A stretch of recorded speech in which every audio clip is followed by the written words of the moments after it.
নমস্কাৰ পুনৰ এটা নতুন ভিডিঅ'ৰ সৈতে আপোনালোকক ৰিয়েল ইনফো আসামলৈ স্বাগতম জনালোঁ। ডাইৰেক্টৰেট অফ এলিমেণ্টাৰী এডুকেশ্যনৰ অধীনত চলি থকা ৫,৫৫০টা পদৰ নিযুক্তি প্ৰক্ৰিয়াই ইতিমধ্যে প্ৰায় ১.৫ বছৰতকৈ অধিক সময় অতিক্ৰম কৰিছে। বহুতো টেট উত্তীৰ্ণ প্ৰাৰ্থীয়ে দীৰ্ঘ অপেক্ষাৰে চাকৰি এটা পাবৰ বাবে ৰৈ আছে। বহুতৰে মনত এটাই প্ৰশ্ন যে এইবাৰ শিক্ষক নিযুক্তি প্ৰক্ৰিয়াত কাট অফ কিমান যাব। কাট অফ কিমান যাব সেই বিষয়ে কোনেও স্পষ্টকৈ ক'ব নোৱাৰে, কিয়নো এইবাৰ LP UP শিক্ষক নিযুক্তি প্ৰক্ৰিয়া এটা নতুন পদ্ধতিৰে হ'ব, য'ত টেটৰ মাৰ্কছক প্ৰাধান্য দিয়া হ'ব। গতিকে টেটত বেছি নম্বৰৰ কিমান সংখ্যক প্ৰাৰ্থী আছে সেই কথা এতিয়াই স্পষ্টকৈ কোৱাটো কঠিন।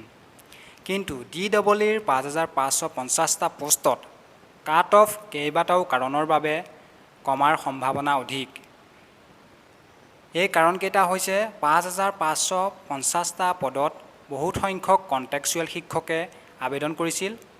কণ্টেক্সুৱেল শিক্ষকসকলৰ নিয়মীয়াকৰণ কৰাৰ ফলত তেওঁলোক এই প্ৰক্ৰিয়াৰ পৰা আঁতৰ হ'ব। দ্বিতীয়তে, BEd থকা UP টেট উত্তীৰ্ণ কিছুমান প্ৰাৰ্থীয়ে অলপতে হৈ যোৱা টেট কাম ৰিক্ৰুইটমেণ্টতো উত্তীৰ্ণ হৈছে।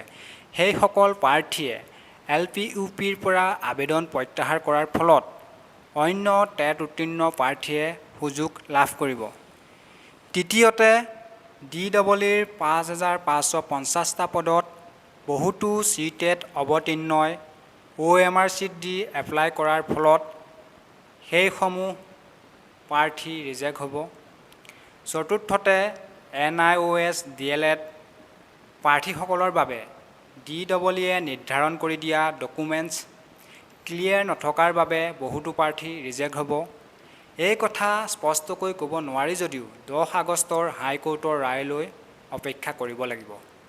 পঞ্চমতে, ৫,৫৫০টা পদত এপ্লাই কৰা বহুতো প্ৰাৰ্থীয়ে LP UP দুয়োটাতে ছিলেক্ট হোৱাৰ ফলত তেওঁলোকে যিকোনো এটাৰ বাবেহে যোগ্য হ'ব।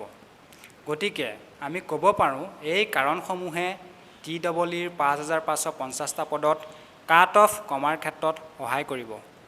ধন্যবাদ।